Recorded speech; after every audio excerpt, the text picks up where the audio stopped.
Pour son 4e rendez-vous de la saison, le Belgian Racing Car Championship s'est offert une grosse touche de prestige en levée de rideau des 24 heures de Spa. Avec 2 sprints de 30 minutes et une mini-endurance de 60 minutes, le championnat de Belgique sur circuit a clairement assuré le spectacle vendredi et samedi, offrant aux très nombreux publics présents un avant-programme d'excellente facture. C'est par le sprint 1 que tout a débuté le vendredi midi. Contrairement aux manches courtes habituelles, les concurrents du BRCC allaient disposer d'une joute de 30 minutes sans monter en piste de la leading car et donc avec une seule distribution de points. Ils allaient aussi partager la piste avec les concurrents de la compétition hollandaise de GT4 et du challenge Aston Martin britannique. Quant à la pole position, elle tombait dans l'escarcelle de l'expérimenté français André Grammatico au volant de sa BMW M3 GT4, espace bienvenu. Invité inattendu au moment du premier envol, la pluie des Grammatico d'emmener une meute furieuse, flanquée notamment des 2 GC10 V6 de Christophe Anctil et Michael Schmetz.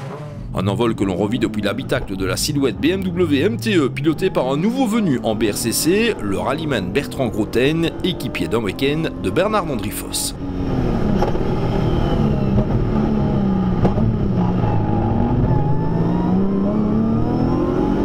Débordé par Anctil et Schmetz au freinage des combes, André Grammatico parvenait à récupérer son bien quelques centaines de mètres plus loin.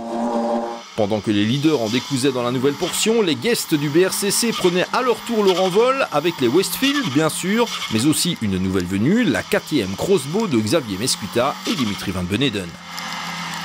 L'homme du début de course allait néanmoins être Édouard Mondron, déchaîné au volant de la Ginetta Asturcar numéro 5. 4 tours seulement après l'envol, l'aîné des frangins parvenait à installer son bolide au sommet de la hiérarchie, bien décidé à faire oublier son crash de Spa Euro-Race.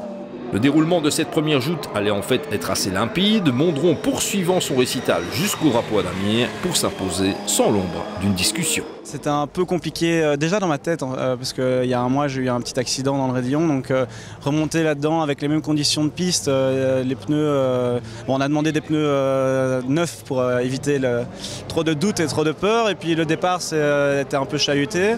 Et puis j'étais 4e et puis après un tour plus d'essuie-glace, donc je me suis dit bon là il faut y aller, il faut être devant sinon je vais être gêné pendant toute la course. Puis je me suis un petit peu battu avec André de manière très sportive et puis j'ai trouvé l'ouverture ici à la source sur la motricité de la voiture, et puis après le trou s'est fait un peu naturellement, j'ai gardé le même rythme et après à la radio il me disait 10 secondes d'avance, donc bon, j'ai plutôt géré sur la fin. Plus intéressante a été la lutte pour les accessis, et si on attendait forcément la GC10 V6 de Michael Schmetz, le pilote G-Enjoy allait une nouvelle fois jouer de malchance et renoncer. Ça s'est pas très bien passé, donc un enchaînement de choses, problèmes électriques qui se sont aggravés au fur et à mesure de la course. D'abord pédale de gaz qui reste bloquée de plus en plus dans chacun des virages, ensuite les vitesses qui ne passent plus, et puis finalement une voiture qui reste bloquée en 3e rapport, et j'essaye de la ramener jusqu'à l'arrivée, j'y suis même pas parvenu, donc pas top pour le championnat. C'est dès lors l'autre bolide de GC Automobile, la 22 du français Christophe Anctil, qui s'offrait les lauriers d'argent, quelques semaines à peine après avoir remporté sa première victoire en BRCC Sprint. Impossible à aller chercher, on a eu un setup où j'avais pris l'option de mettre full pluie en pensant que ça allait continuer à pleuvoir. Et la piste a séché assez rapidement, la pluie s'est arrêtée. Et puis c'est Édouard qui roulait ou Guillaume, c'était Édouard. Et Édouard, c'est juste un funambule sous la pluie, donc non, pas possible d'aller la chercher. Une belle 2e place quand même pour le team qui a fait encore un super boulot. Parti en pôle, André Grammatico allait une fois encore souffrir d'une usure prématurée de ses pneumatiques, conséquence du poids plus élevé de sa BMW M3 GT4, bonne opération néanmoins dans l'optique du championnat. Au volant d'une Ginetta semblable à celle d'Édouard Mondron, Pierre Piron, le responsable de la formation Asturcar, échoue au pied du podium, pas de quoi le perturber néanmoins. C'était assez amusant. Maintenant, bon, conditions pluvieuses, pour notre voiture, c'est peut-être pas... oui, c'est bien, une belle petite course. Et voilà, on a quand même essayé de ne pas faire d'erreur, puisque la dernière course ici à Francorchamps, ça s'était plutôt mal terminé pour nous. Donc pour l'instant, voilà, bon week-end. Parmi les nombreuses nouveautés du BRCC à Spa, on retrouvait un pilote italien détenteur d'une licence polonaise. Son nom, Luis Carpaccio, brillant 5e pour ses grands débuts sur le plus beau circuit du monde. C'est ma première apparition ici. Spa est vraiment un circuit magnifique, c'est un championnat compétitif avec des gens sympas, dont je suis heureux d'être ici. Que penser de ces premières courses ici à Spa, avec cette météo typique de la région? C'est peut-être habituel pour la région, mais beaucoup moins pour moi. Pas facile dès lors de rouler dans ces conditions. C'était intéressant, mais pas facile, ce qui explique mon classement.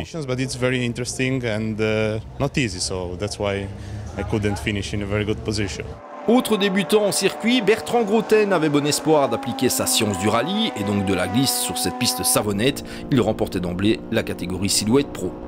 C'était assez sympa. J'ai découvert la voiture il y a un mois d'ici. On a fait une petite séance d'essai. Et bon, pour la prise en main ici avec les conditions qu'on avait en sprint, c'était extraordinaire. Donc j'ai eu vraiment bon. Je manque certainement de kilomètres pour la course en peloton et tout ça. Mais pourquoi pas recommencer, c'était assez sympa. Groten devançait le bolide similaire de Stéphane Bailly, pas nécessairement à son aise dans ces conditions, les deux silhouettes BMW étant séparées par une autre Ginetta, celle du Hollandais Alexander Scherpen. En tourisme pro, il n'y en a eu que pour Nicolas Jussier, la Seat Leon Supercopa Team Allure lors de cette première joute, et une nouvelle bonne affaire au championnat. C'est très bien passé dans la catégorie, on gagne avec un boulevard d'avance sur les autres. C'est un peu dommage qu'on puisse pas se bagarrer, mais heureusement le plateau s'est étoffé un peu et donc il y avait des voitures pour dépasser, quoi. Jussi devançait la BMW M3 de Christophe Pampel qui n'a pu menacer la Seat de tête mais qui a néanmoins pris un maximum de plaisir en croisant notamment le fer avec les concurrents des compétitions hollandaises et anglaises. Je suis très heureux en fait, d'autant que le comportement de l'auto s'est beaucoup amélioré. Hier on avait beaucoup de problèmes, mais aujourd'hui c'est juste parfait. Je me suis bien amusé. Le départ était un peu chaud avec les GT4 hollandaises qui étaient tout autour de moi et je me suis battu assez longtemps avec la Corvette, puis avec une Ginetta. À la fin il m'a manqué quelques secondes, mais je suis encore un peu court en puissance pour l'instant.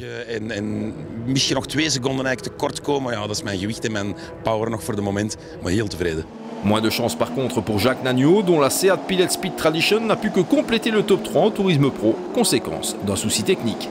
On n'allait pas bien, on a un problème de valve d'injection. Donc on a essayé de voir d'abord le problème d'où il venait. On a mis l'ordinateur dessus, on l'a vu hier soir, mais il fallait avoir une valve. Et elle est arrivée, il y a un démontage à faire qui est quand même entre 1 heure et 3 heures. Donc ça ne va pas démonter avant le sprint. Reste le cas des concurrents de la catégorie Guest qui s'en sont donnés à cœur joie au cœur du peloton, à commencer par la KTM Crossbow de Xavier Mesquita qui a croisé le fer avec les Westfield, mais pas seulement. C'est assez particulier puisqu'en fait il y a un gros turbo sur cette voiture, ça veut dire qu'à 4000 tours minute on a vraiment un gros coup de pied au pet et là il faut vraiment faire très attention, que ce soit sur sol sec ou mouillé, un coup de gaz malencontreux peut la mettre complètement en travers et pour la rattraper sur le sec ça va, sur le mouillé c'est beaucoup plus délicat, autrement vous mettez une clé, première, deuxième, troisième, c'est assez facile finalement. Du côté des Westfield, il n'y en a eu que pour la 50 du Britannique Jamie Morrow, pilote officiel de la marque, mais qu'on se le dise, ces sympathiques bolides ne sont pas tous logés à la même enseigne mécanique. Tentative d'explication avec Thierry Labeille. Il y a beaucoup de différences, le règlement est vraiment libre. Il y en a qui ont des moteurs de moto, comme le mien, un Suzuki GSX-R 1300 qui développe 185 chevaux. Celui qui a gagné, Jimmy, il a 270 chevaux, c'est un moteur Cosworth qui est préparé donc en Angleterre pour l'importateur Westfield directement. Et Ragnar, qui a gagné la dernière course, lui un moteur qui a aussi dans les alentours des 180 chevaux, mais il pèse un peu plus lourd que moi parce que c'est un moteur de voiture, un moteur Ford Z-Tech. Si le bolide de Jamie Morrow est hors de portée des autres guests du BRCC, c'est le Hollandais Ragnar van der Heyden qui s'en est le mieux tiré dans les rangs des utilisateurs de mécanique plus accessibles. C'était bien évidemment très difficile sur cette piste mouillée. Il fallait dès lors être très prudent, d'autant qu'il y avait de nombreuses autos très rapides. Au début ça marchait bien, puis les plus rapides sont passés, et avec une telle Westfield on ne peut pas faire grand chose en fait, si ce n'est défendre sa place. On délaisse la piste pour regagner le paddock du BRCC avant l'envol de la joute d'endurance, dont la durée était exceptionnellement réduite à 60 minutes, timing des 24 heures de Spa oblige. De quoi nous permettre d'apprécier une nouvelle venue, la Ferrari 458 Challenge Thames Racing, propriété de Nicolas van Dierendonck. Thames Racing a en fait commencé comme un simple hobby. J'ai eu pas mal de liens avec la compétition par le passé et puis j'ai fini par prendre contact avec Olivier Van Oost. L'idée était de faire rouler notre propre voiture. Voilà comment tout a commencé. On a créé notre team, acheté un camion et on a débuté en Porsche. Puis on s'est dit pourquoi pas le BRCC et tout se passe bien. En wij zijn eigenlijk begonnen in de Porsche. En nu had ik gezegd, ja, waarom niet eens meedoen ook met de BRCC. En het is wel goed bevallen, ja. Personnellement, je trouve que cette Ferrari Challenge est une voiture facile à piloter si l'on compare à la Porsche. On s'y adapte en tout cas assez facilement. Quel est l'objectif ici? On pense pouvoir revendiquer un podium de classe, peut-être un podium général, avec un peu de réussite. On fera de notre mieux en tout cas. Vendredi, sur le coup de 16h30, les bolides prenaient possession de la grille de départ avec en pole position l'Audi R8 LMS PK Carsport de Kumpen, Longin et Mackelberg. En temps normal, la pole est difficile à aller chercher, mais on a déjà pu remarquer que sous la pluie, la voiture est efficace. Nous avons passé un nouveau train de pneus au bon moment, quand c'était encore très mouillé, et par la suite, quand ça a commencé à sécher, cela glissait plus. Nous sommes donc contents de cette pole position. Autre vedette des qualifs, Koen Wouters, seul à bord de la Porsche de Mex Racing, numéro 8. Je pense qu'on va en effet pouvoir se battre pour la victoire dans la catégorie. Mon habituel équipier n'a pas pu être là pour raisons professionnelles, donc je vais rouler seul. Lors des qualifications, tout a été nickel, il pleuvait mais pas trop, le soleil est revenu pour la course et je pense que ça peut le faire. Je vais rester très concentré au début, mais je suis confiant.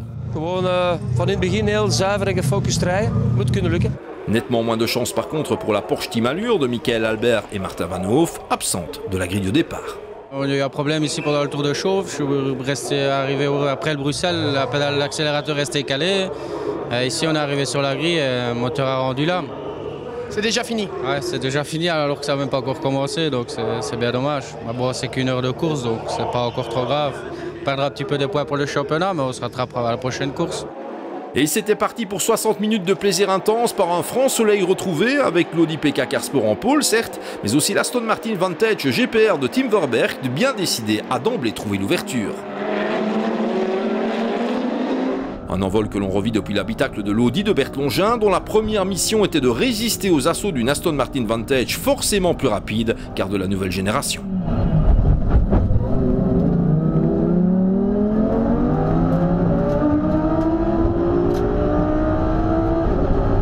Comme on pouvait s'y attendre, l'Aston numéro 100 ne tardait pas à prendre l'avantage, bien décidé à s'envoler, étant donné l'obligation de s'arrêter plus longtemps que ses concurrents directs.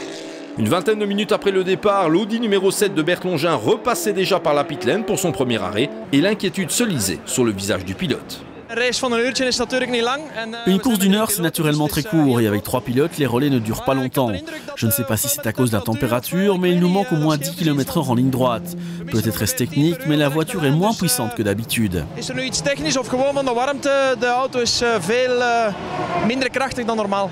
D'un bout à l'autre de cette courte endurance, les bolides allaient défiler dans l'allée des stands, l'occasion de se rendre compte que dans le clan Curbstone FMR Racing, on avait troqué l'habituel Ferrari F430 contre une plus conventionnelle Porsche Cup. La Ferrari a en effet eu un petit accident lors d'une séance d'essai, elle est actuellement en réparation. Pourquoi avoir choisi une Porsche comme solution de rechange ? Parce que c'est la seule autre auto que je possède. Je n'avais en fait pas le choix. Mais c'est une bonne auto. La course est très courte ici, seulement 1 heure. Et nous savions qu'on pouvait s'en tirer avec un seul pit stop. Si nous avions eu la Ferrari en GT Pro, il nous aurait fallu rentrer à 2 reprises.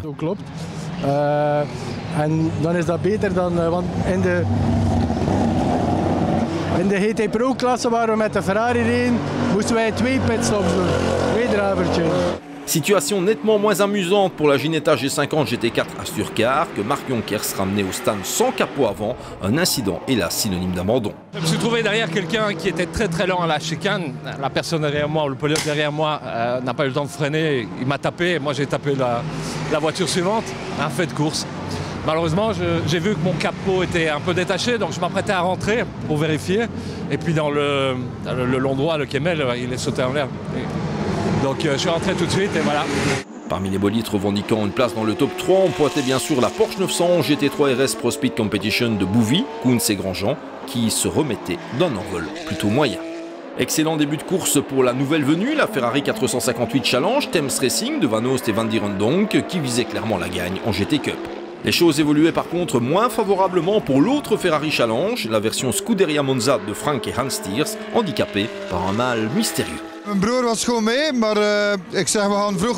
Mon frère était bien parti, on a effectué un premier pit stop très tôt, après 20 minutes, et je me suis rapidement rendu compte que la voiture manquait de puissance. J'allais 20 km/h moins vite qu'habituellement. Cool Motors m'a littéralement déposé, puis l'autre Ferrari.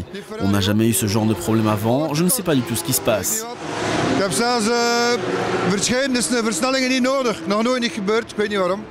Attardons-nous un instant sur la Porsche numéro 14 du BRCC, pilotée par un duo plutôt étonnant, aux objectifs et au background assez différents.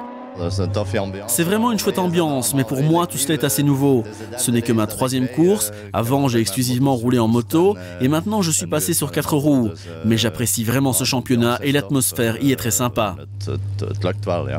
Quant à Peter Dubois, l'autre pilote de cette Porsche, il est plutôt présent à des fins promotionnelles puisqu'il n'est autre que le responsable de la société Saint-X, partenaire de Chrono-Sivens pour le BRCC. Saint-X est une nouvelle marque et nous voulons absolument nous faire connaître et reconnaître. L'objectif est vraiment d'assurer la promotion de nos produits et de la marque au travers du sport automobile. Il nous faut convaincre que notre gamme de produits est de très grande qualité, d'autant que nos lubrifiants sont particulièrement bien adaptés au sport auto.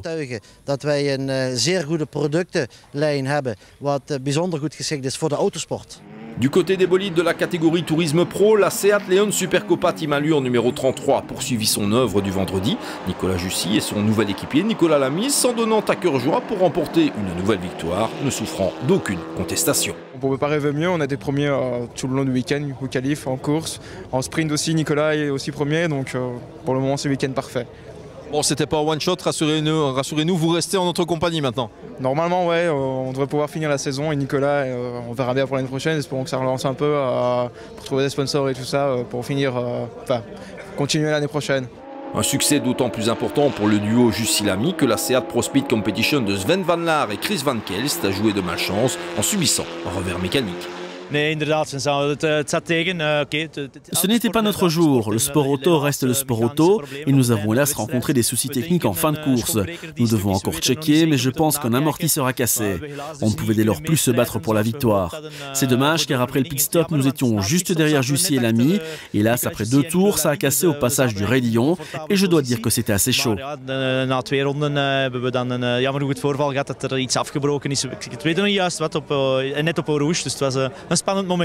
C'est dès lors la Seat numéro 110 Pillet Speed Tradition de John Pillet et Jacques Nagno qui s'offrait la médaille d'argent.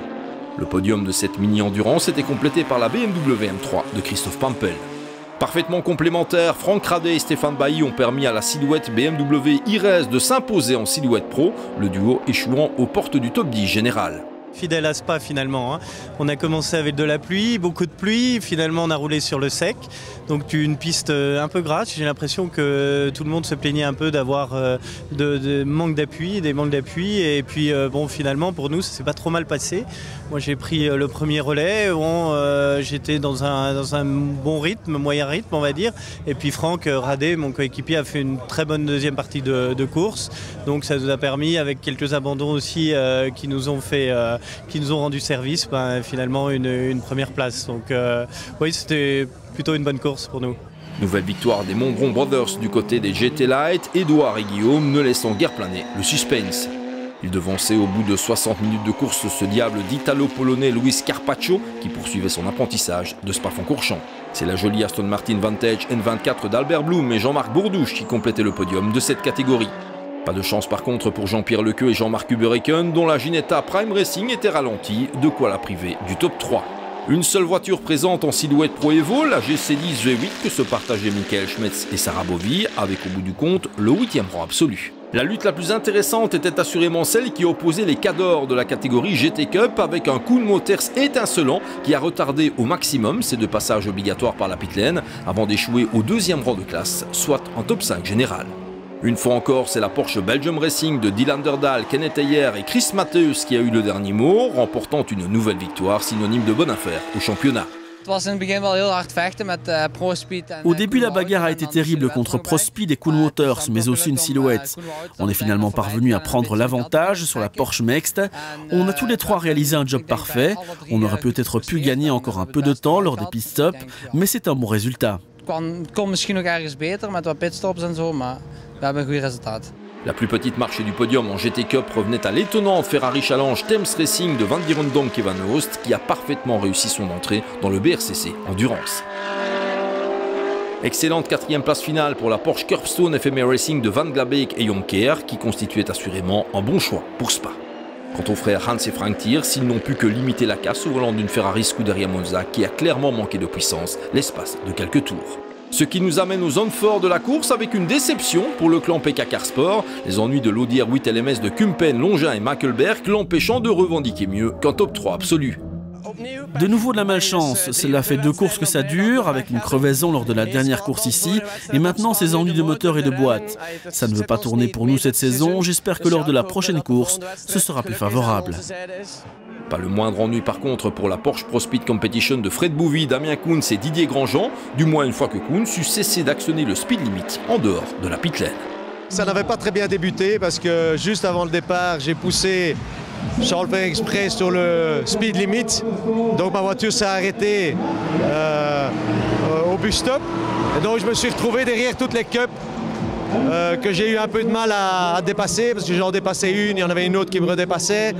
J'ai poussé une deuxième fois sur le speed limit parce qu'il est très mal placé au niveau du coude. Et donc on a décidé de décaler les relais. Je suis rentré un peu plus tôt. Magnifique moment, le soleil est revenu après la pluie ce matin. La piste était assez glissante mais efficace à crever, donc on a vraiment bien profité du séjour.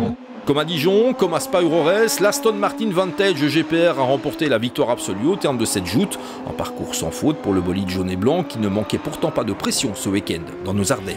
Nous sommes vraiment heureux. En fait, c'était encore plus difficile que la dernière fois, car il nous fallait tourner plus de 3 secondes plus vite que nos adversaires à chaque tour.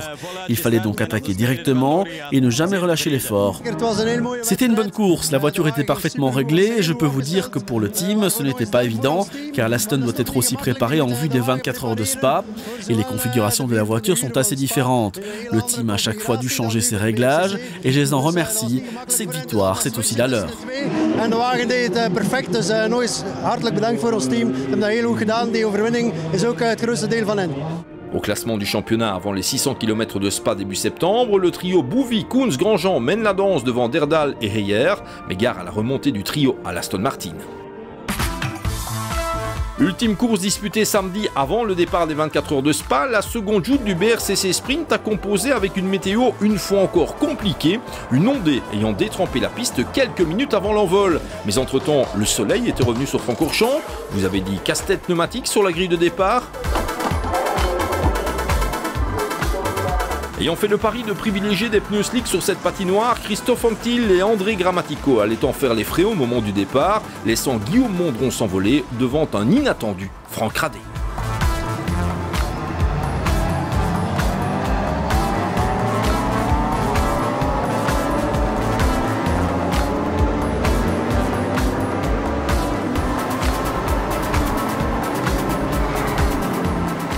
Un envol que l'on revit depuis l'habitacle de la BMW M3 GT4 Espace Bienvenue d'André Grammatico, qui allait rapidement se rendre compte du peu d'efficacité d'enveloppes dénuées de rainures sur une telle piste.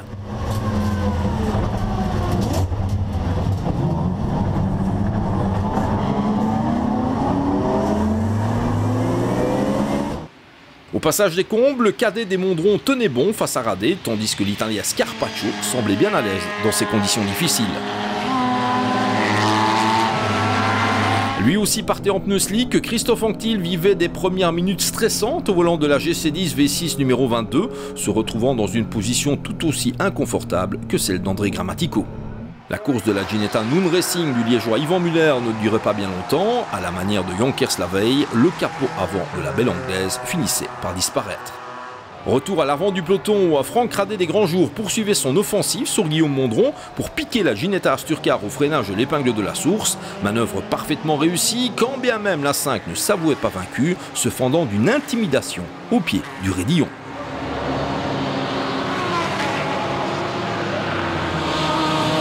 Le classement ne restait pas bien longtemps en l'état puisque l'Italien Luis Scarpaccio menaçait à son tour Guillaume Mondron avant de trouver l'ouverture dans la nouvelle portion du circuit de Francorchamps sous les yeux du leader de la compétition hollandaise et son impressionnant Chevrolet Camaro GT4.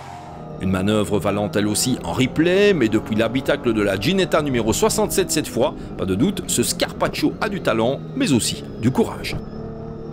Pendant ce temps, un autre artiste régalait le public au volant d'une Westfield très efficace, de 70 chevaux plus puissante que les autres bolides de la marque. Le Britannique Jamie Morrow réalisait un véritable festival de glisse, avalant un à un tous ses adversaires, du grand art assurément. À l'avant du peloton, les 4 premiers ne se quittaient pas, Franck Radet poursuivant son récital, emmenant dans sa roue Louis Scarpaccio, Guillaume Mondron et un Michael Schmetz-Lorgnon sur le podium final. Généreux dans l'effort, comme le veut la coutume, Schmetz se déboulait en force au freinage de la chicane bus-stop, histoire de surprendre Mondron. Le pilote de la Ginetta numéro 5 décidait alors de court-circuiter la chicane pour éviter l'accrochage, restant de la sorte devant la GC10 V6 BMW. Alors qu'on pensait la course pliée pour ce qui est de la victoire, l'incroyable se produisait à quelques minutes de l'arrivée, la silhouette BMW IRS de Franck Radet perdant soudainement de sa superbe en sortie de chicane. La boîte bloquée en 4, c'est-à-dire que je rétrograde à l'arrêt de bus et je fais 4-3 et au moment où je mets la 2, elle met la 4 et pas moyen de passer, de rétrograder ou de remettre une vitesse, donc c'est bloqué. J'ai quand même, je me suis dit, ouais, je vais essayer de repartir, donc j'ai réaccéléré, je l'ai relancé en 4 et à ce moment-là, dans le raidillon, j'ai réussi à remettre 3 et mettre ensuite la 5 et voilà, j'ai fait le tour comme ça passait plus trop bien, mais bon, je réussis à terminer la course. Malheureusement, je suis évidemment déçu, mais bon, ce sera pour la prochaine. Il n'en fallait pas plus à ce diable de Louis Scarpaccio pour prendre les rênes de la course, alors qu'il n'en était qu'à son 3e départ en 2 jours à Francorchamps. L'Italien à la licence polonaise se dirigeait dès lors vers une victoire aisée au classement général, mettant un point d'honneur à gérer son avance sur l'autre Ginetta de Guillaume Mondron. Pendant ce temps, à l'insu de Scarpaccio, un funambule poursuivait son œuvre en toute discrétion, pilotant sa Westfield à moteur Cosworth comme un kart. Jamie Morrow déposait littéralement la Ginetta de Guillaume Mondron. Certes, le Britannique évoluait hors classement, mais tout de même. Course pliée, avions-nous dit, l'incroyable allait survenir dans les derniers hectomètres. Scarpaccio ignorant que la Westfield verte fondant sur lui appartient aussi au peloton du BRCC. Et Jamie Morrow de s'offrir pour l'honneur la victoire au classement général du 2e sprint, tout simplement géant. On a en effet beaucoup de puissance et d'aéro sur cette voiture. On a aussi une boîte séquentielle. C'est une vraie voiture de course, assez différente des autres Westfield engagées ici. Hier, c'était déjà intéressant, mais aujourd'hui, dans ces conditions, c'est une vraie démonstration. J'ai préféré miser sur des pneus pluie et pour les 4 ou 5 premiers tours, c'était vraiment la bonne solution. On a pu remonter de nombreux concurrents pour ensuite encore gagner quelques places. C'était la bonne solution.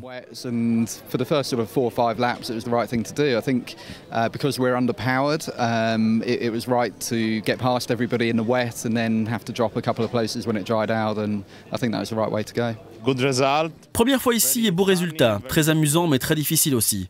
En fin de course, vous vous êtes fait remonter par la Westfield de Jamie Morrow. Vous saviez qu'il vous menaçait directement? J'avoue que non. Il y a pas mal de choses assez compliquées quand vous êtes dans la voiture et vous ne situez pas toujours ce qui se passe, mais c'est amusant. Loin de se laisser emporter, Guillaume Mondron, qui célébrait ses 20 ans le jour de la course, assurait les points d'une très précieuse 2e place en vue du championnat, rusé le genou. Le choix en fait était assez difficile au début de la course, partir en slick ou en pli, on ne savait pas parce qu'il y avait déjà une bonne rage 5 minutes avant. Pour finir, Edouard m'a dit ok, on doit prendre une décision. Je savais bon, ok, on part en pli, alors que je savais qu'il y avait Anctil et Grammatico qui partaient en slick derrière moi. Donc voilà, mais je pense que ça a fait le bon choix parce que j'ai pris une certaine avance avec Franck Radet, on s'est fait une bonne course à 2. Et puis malheureusement pour lui, il a un problème et puis il a eu toutes les Dutch qui nous ont rattrapés avec leur pneu slick. Mais je pense que pour le championnat, on a fait une très bonne affaire. Le podium final hors Westfield était complété par les silhouettes de Schmetz et d'Andri Foss, sur lesquelles a fondu un André Grammatico ne pouvant que regretter son choix pneumatique. On a fait un tour, disons, juste avant la course et je me suis dit que finalement, il n'y avait pas de rigole sur la piste, donc il n'y avait pas de danger. Et j'ai fait une prévision sur un assèchement de la piste plus rapide que prévu. Donc, et puis, j'avais pas fait attention. En fait, il y avait beaucoup de monde derrière nous. Donc, effectivement, les premiers tours, c'était impossible puisqu'il n'y avait aucune adhérence. Là, j'étais dépassé par l'ensemble des voitures. Donc, en plus, le nuage d'eau me suis fait bousculer parce que j'allais peut-être pas assez vite à certains endroits. Et puis, ça s'est asséché. Disons que dans les derniers tours, évidemment, je suis revenu. Mais il y a un petit problème de timing dans ma prévision. Il manquait 5 minutes de course. Quant à Christophe Anctil, il ne pouvait que déplorer lui aussi son choix de gomme qui n'était clairement pas le bon. Je fais l'erreur de prendre les slicks, qui aurait pu être une belle victoire parce que les 3 derniers tours étaient vraiment secs. Mais ça a été vraiment une très très mauvaise stratégie. Il n'y a pas eu le vent que j'ai escompté. Le soleil était là, mais il n'y avait pas de banc. La pluie, la piste est restée encore mouillée très très longtemps. C'était très très compliqué. En tourisme pro, alors que la BMW de Christophe Pampel a dominé la majeure partie des débats, c'est une fois encore la Seat Team Allure pilotée par Grégory Pez qui remportait la cymbale au terme d'une course très intelligente. Ça n'a pas été ça du tout, pas d'avant, les pneus qui étaient déjà assez loin au départ, alors le temps de prendre un peu ses marques. Je me suis dit que j'allais jouer sur la demi-heure et j'ai un petit peu demandé où on se situait au niveau du temps en restant. Et à 5-10 minutes de la fin, j'ai commencé à augmenter un peu la cadence pour essayer d'aller chercher la BM et c'est ce qu'on a fait à la fin. On soulignera néanmoins la bravoure de Christophe Pampel qui disposera dès la prochaine manche de Francorchamps d'une plus grosse mécanique dans les entrailles de sa BMW M3. Les Seat n'auront plus qu'à bien se tenir. J'ai vraiment pris un super départ au point de me retrouver 4e du général et je suivais le groupe de tête. Sous la pluie, la voiture était tout simplement parfaite. Puis à partir du 7e tour, la température des pneus a monté car il y avait de moins en moins de plaques d'humidité pour les refroidir. Dans ce cas, il n'y a hélas pas de miracle. Si Jamie Morrow a fait virevolter sa puissante Westfield au cœur du peloton, les autres utilisateurs de ce type de bolide ont été ravis de l'expérience, à commencer par le Hollandais Ragnar van der Heyden, qui finira même par parler français à force de côtoyer le BRCC. Ragnar, 2e de cette épreuve en Westfield, impossible de faire mieux? Non, ce n'était vraiment pas possible. J'ai passé un excellent moment dans l'auto car il y avait des concurrents partout, c'était super chouette. Il y avait du monde partout, des photographes en bord de piste, c'est vraiment génial de rouler dans de telles conditions, une expérience inoubliable. C'est donc sur un podium inédit que s'est refermé l'épisode du BRCC en levée de rideau des 24 heures de Spa. Vivement la rentrée de septembre avec la suite de ces affrontements, toujours sur le toboggan des Ardennes, cette fois dans le cadre des 600 km de Spa.